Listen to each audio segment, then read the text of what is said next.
Bonsoir et bienvenue dans ce journal. Aïssatou Gueiba. 26 décès liés au coronavirus ce dimanche au Sénégal. Il s'agit d'une femme âgée de 71 ans, habitant les quartiers de Diamaguène. Et puis ce nouveau bilan annoncé par le président Horizon Sans Frontières, 111 Sénégalais sont décédés du Covid-19 dans la diaspora au lieu de 88 annoncés par le secrétaire d'État chargé des Sénégalais de l'État de l'extérieur. Un chiffre qui ne reflète pas la réalité selon le président de Horizon Sans Frontières. Il invite d'ailleurs l'État du Sénégal à souffler ou bien plutôt à siffler la fin de la récréation pour éviter une crise de conscience de la diaspora envers l'État du Sénégal et ses institutions.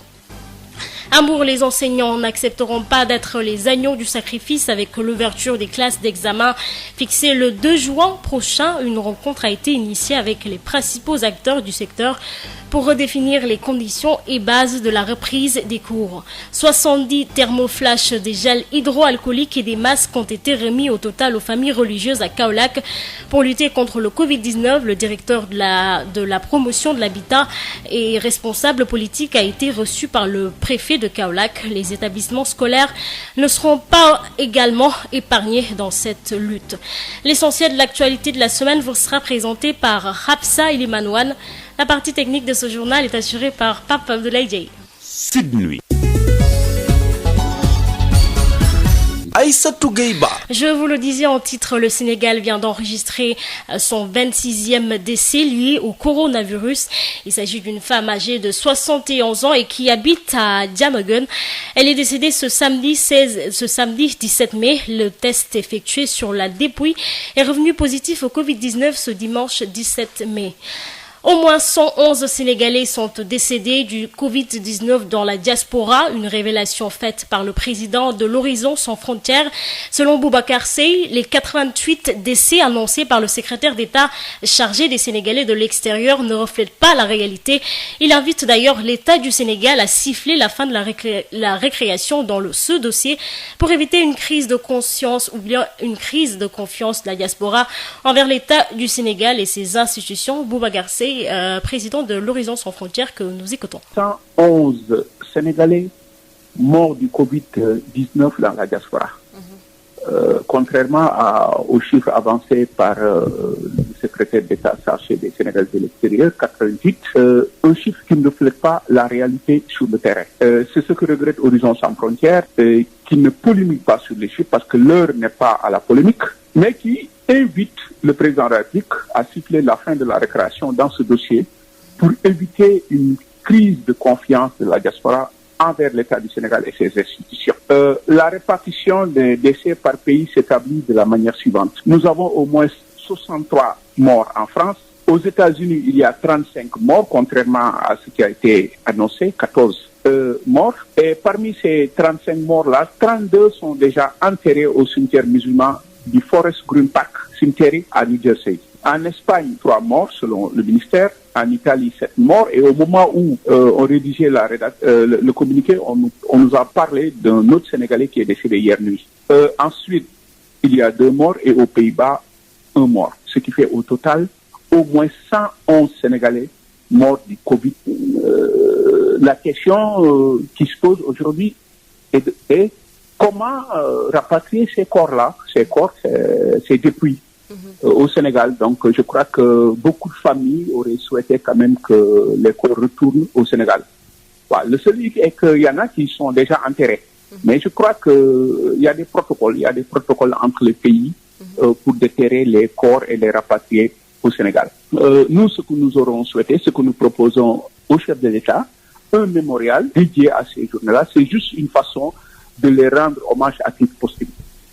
Voilà, Boubacar Seye, président de Horizon Sans Frontières, qui revenait sur les 111 Sénégalais décédés du Covid-19 dans la diaspora au lieu de 88 annoncés par le secrétaire d'État chargé Des Sénégalais de l'extérieur. À Mbour, les enseignants n'accepteront pas qu'ils soient jetés en pâture à la réouverture des classes décidée le 2 juin par l'État suite à l'assouplissement des mesures anti-Covid-19. Une rencontre des acteurs du secteur où ils fixent les règles du jeu. Babacar Sow. Réouverture des classes suite à l'assouplissement des mesures anti-Covid-19. À Mbour, le CUSEMS exige 20 élèves par classe. Une rencontre des acteurs de l'enseignement dans la Petite Côte où les syndicalistes fixent les règles du jeu. Djokel Faye, le secrétaire général du CUSEMS à Mbour. On ne peut pas admettre qu'il y ait dans une salle de classe, après les ouvertures, qu'il y ait des élèves qui dépassent 20 élèves. Minimum, c'est 20 élèves. Or, nous avions l'habitude de faire cours dans des salles de classe qui dépassent 110 élèves. Quand vous prenez une seule salle de classe, vous la divisez par 20. La salle de classe qui contenait 110 élèves, mais va se démultiplier à 6 classes. Alors, un seul professeur tenait cette salle-là. Comment vous allez trouver un personnel pour pouvoir prendre en charge toute cette démultiplication de classes du point de vue des crédits horaires? Il y a vraiment un problème. Et nous savons que chaque enseignant minimum tient 3 classes. Si 3 classes se démultiplient en 5 classes, mais vous risquez d'avoir 15 classes pour un seul professeur. Une décision de rouvrir les classes venant de l'État qui va poser problème selon le CUSEMS qui alerte l'opinion nationale et internationale sur la gravité de la situation. À les en croire, ils n'accepteront pas que les enseignants soient jetés en pâture, d'où l'appel adressé aux élèves et aux parents d'élèves. Djokel Faye. L'État a pris une décision, mais la faisabilité de cette décision va poser problème. Et nous alertons l'opinion publique nationale et internationale que nous n'allons pas accepter que les enseignants soient jetés en pâture. Nous n'allons pas accepter que les enseignants, qu'on leur demande d'aller se suicider. Cette lutte-là n'est pas une lutte syndicale. Il appartient maintenant aux parents d'élèves. Il appartient à la société sénégalaise. Mais il appartient aussi aux élèves eux-mêmes de prendre leurs responsabilités et leur courage entre les mains. Babacar Sow depuis Mbour pour Sud FM. Babacar Sow, près de 70 thermoflash, des gels hydroalcooliques et des masques ont été remis aux familles religieuses.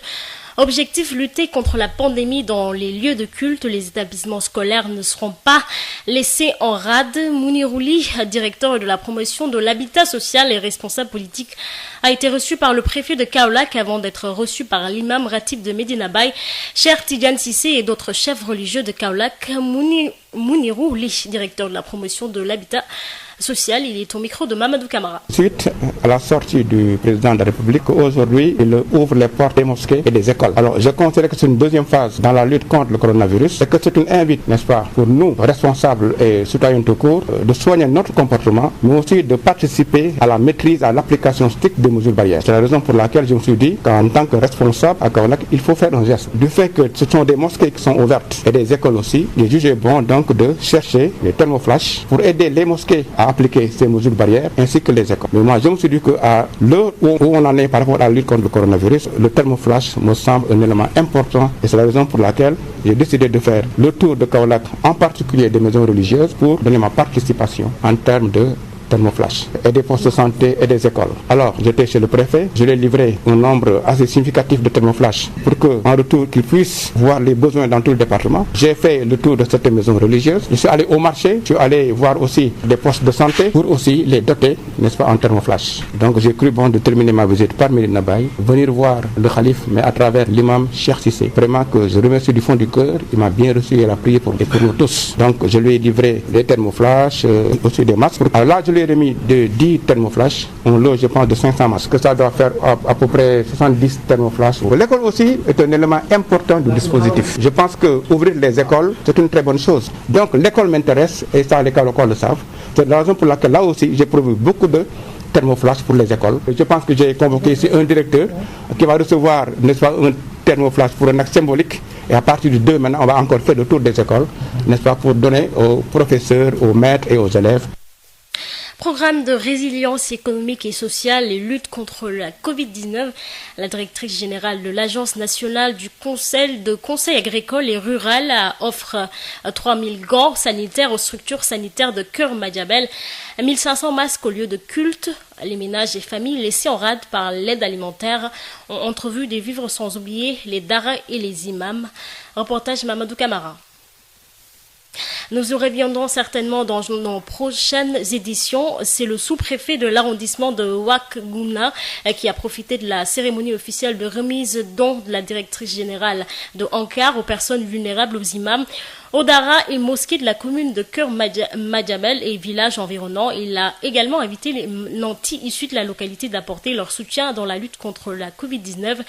Il a aussi demandé plus de vigilance dans la zone pour faire face à la pandémie. Ousmane Dia, sous-préfet de Ouargla, au micro de Mamadou Camara. L'effort de guerre, ça nécessite des efforts supplémentaires, des efforts d'action colossales. Dans ce sens-là, tous ceux qui détiennent des moyens et tous ceux qui sont responsables doivent agir pour vaincre ce coronavirus. Le ministre de l'Intérieur a pris des arrêtés au niveau du Sénégal. Le gouverneur aussi a pris des arrêtés au niveau de la région. Le préfet au niveau du département. Nous, à notre niveau aussi, nous avons pris un arrêté au niveau de l'arrondissement pour interdire effectivement la circulation des motos de Jakarta et interdire l'entrée des personnes étrangères au niveau de notre zone. Tout ça, c'est pour assurer la sécurité des frontières, parce qu'il y a des personnes qui viennent d'ailleurs et qui transmettent le virus. Dans le sens de l'interdiction du passage entre les départements, nous avons aussi veillé à sensibiliser les forces de sécurité. Nous les avons briefés pour qu'ils jurent leur partition. Les interlocuteurs sont les chefs du village, les chefs de quartier. Nous leur avons dit à chaque fois qu'ils voient quelqu'un qui n'est pas de la localité, qu'ils le signalent. Nous, à notre niveau, nous allons briefer les gendarmes ou nos supérieurs hiérarchiques pour qu'ils prennent les mesures idoines.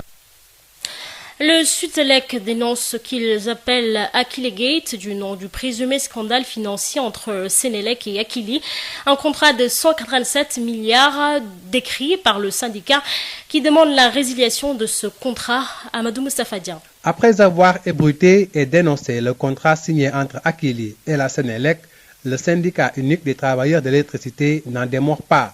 Il parle maintenant de hold-up qui ne passera pas. Le Sutelec évoque une nébuleuse autour du contrat qui a été signé entre la start-up Akili et la Sénélec en pleine campagne électorale. Les syndicalistes n'hésitent pas à parler d'Akili Gate. Le Sutelec attire l'attention de l'opinion nationale sur les menaces de ce contrat sur la souveraineté énergétique du pays. Et les répercussions sur les ménages seront désastreuses avec une inévitable hausse du prix de l'électricité qui est déjà très cher, indique le syndicat.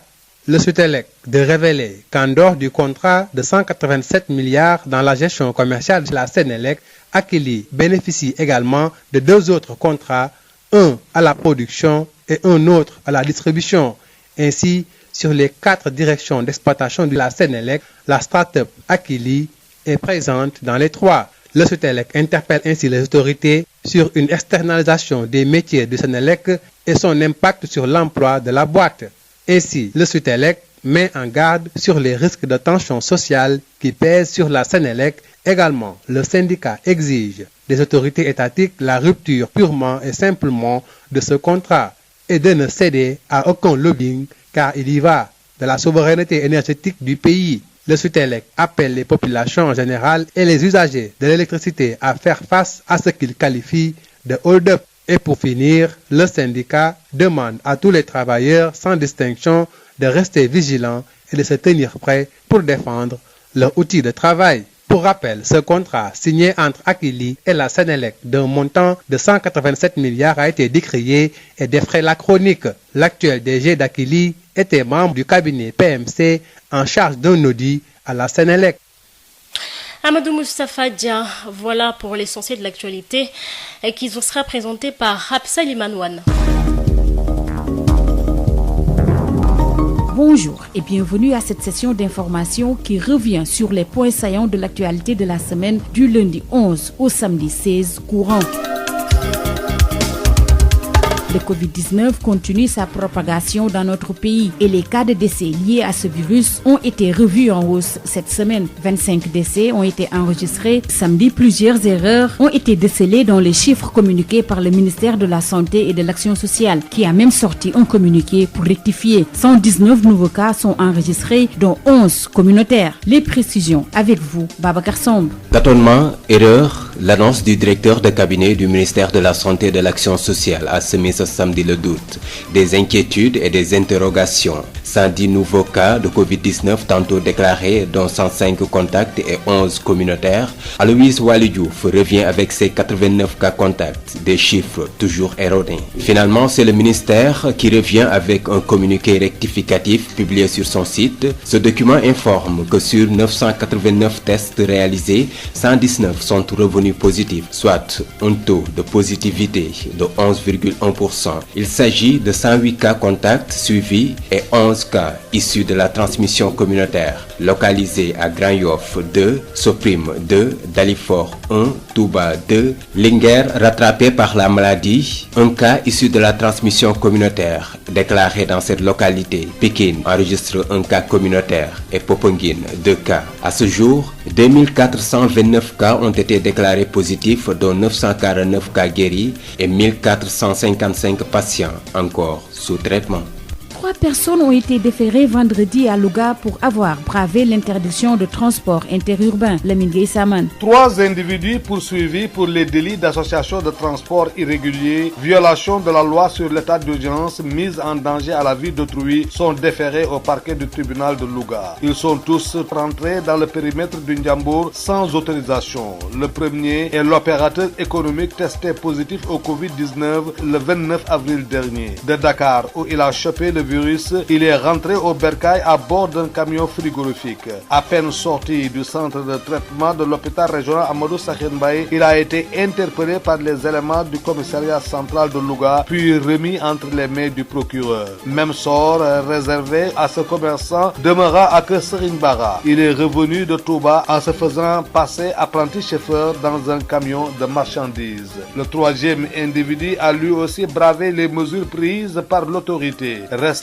2 mois à Dakar, il a regagné Louga à bord d'un camion citerne. Sorti de sa mise en quarantaine, il a été interpellé par les limiers. Les convoyeurs de ces 3 personnes sont encore recherchés. Lamine Gueye Saman, Louga, Sud FM. Lamine Gueye, retenez avec nous qu'à Bambey, la création d'un centre extra-hospitalier de traitement a semé la discorde jeudi dernier. Des pneus ont été incendiés et la route nationale barrée lors des affrontements entre jeunes et forces de l'ordre. Les jeunes interpellés ont été finalement relâchés. Intéressons-nous à présent à la gestion du Covid-19 au Sénégal. L'heure n'est pas au relâchement, mais à l'adaptation, soutient le chef de l'État. Lors d'une adresse à la nation lundi dernier, plusieurs mesures ont été prises par le chef de l'État, dont l'autorisation du rapatriement des corps, l'assouplissement de l'état d'urgence et la réouverture des loumas et lieux de culte. Voici un extrait de cette adresse à la nation. Tenant compte de la forte demande de rapatriement de corps de nos compatriotes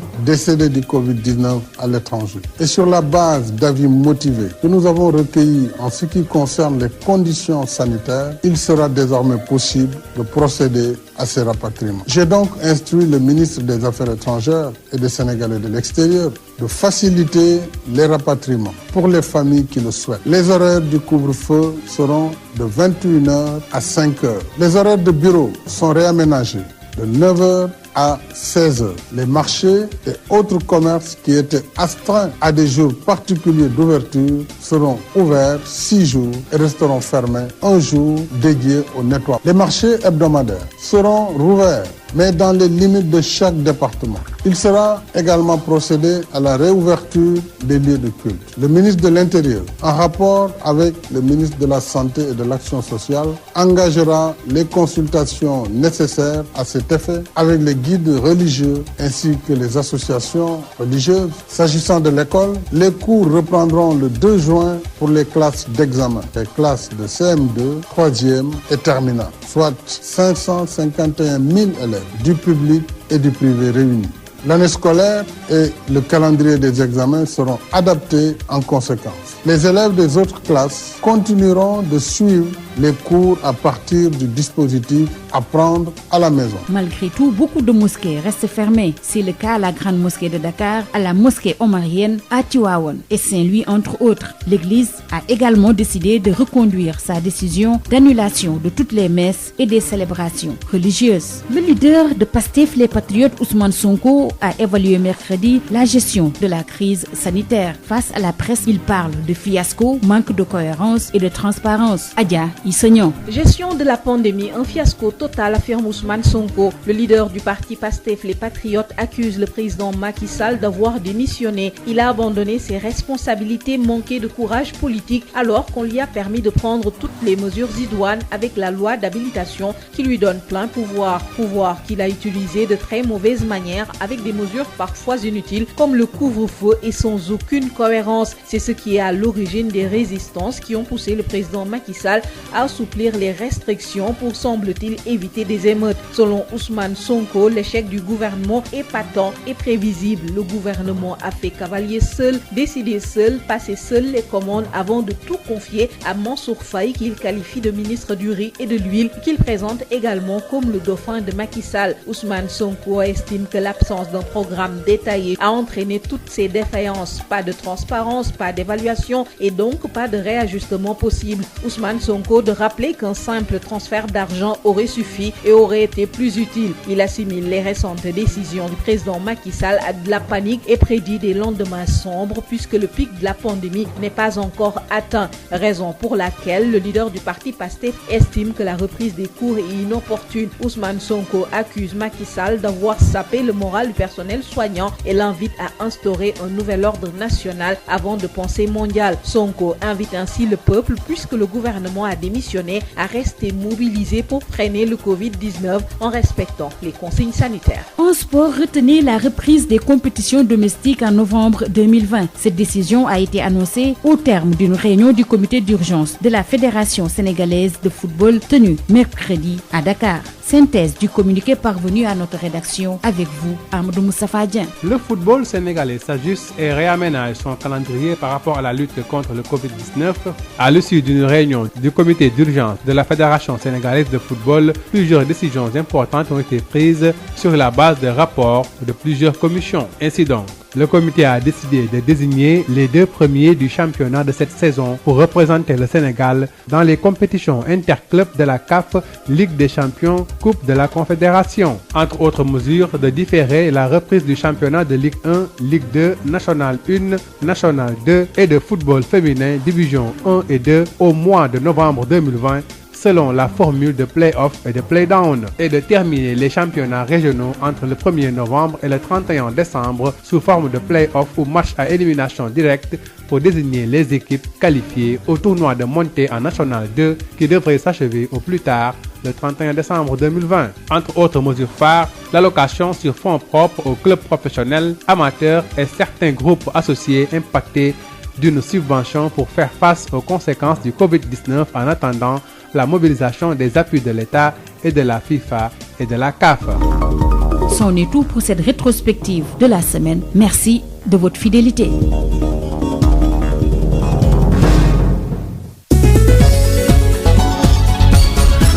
Aïssatou Gueye-Ba. Voilà, c'est la fin de cette édition. Tout de suite, le rappel des titres. 26 décès liés au coronavirus ce dimanche au Sénégal. Il s'agit d'une femme âgée de 71 ans, habitant les quartiers de Diamaguène. Et puis ce nouveau bilan annoncé par le président Horizon sans frontières. 1111 Sénégalais sont décédés du Covid-19 dans la diaspora au lieu des 88 annoncés par le secrétaire d'État chargé des Sénégalais de l'extérieur. Un chiffre qui ne reflète pas la réalité selon le président de l'Horizon sans frontières. Il invite d'ailleurs l'État du Sénégal à siffler la fin de la récréation pour éviter une crise de conscience de la diaspora envers l'État du Sénégal et ses institutions. À Mbour, les enseignants n'accepteront pas d'être les agneaux du sacrifice avec l'ouverture des classes d'examen fixée le 2 juin prochain. Une rencontre a été initiée avec les principaux acteurs du secteur pour redéfinir les conditions et bases de la reprise des cours. 70 thermoflash, des gels hydroalcooliques et des masques ont été remis au total aux familles religieuses à Kaolack pour lutter contre le Covid-19. Le directeur de la promotion de l'habitat et responsable politique a été reçu par le préfet de Kaolack. Les établissements scolaires ne seront pas d'ailleurs épargnés dans cette lutte. L'essentiel de l'actualité de la semaine vous a été présenté par Hapsa Ilimouane et a complété ce journal. Merci à Papa Abdoulaye qui a assuré la partie technique de ce journal. Le prochain bulletin d'information, ce sera à 0h. Excellente soirée à vous.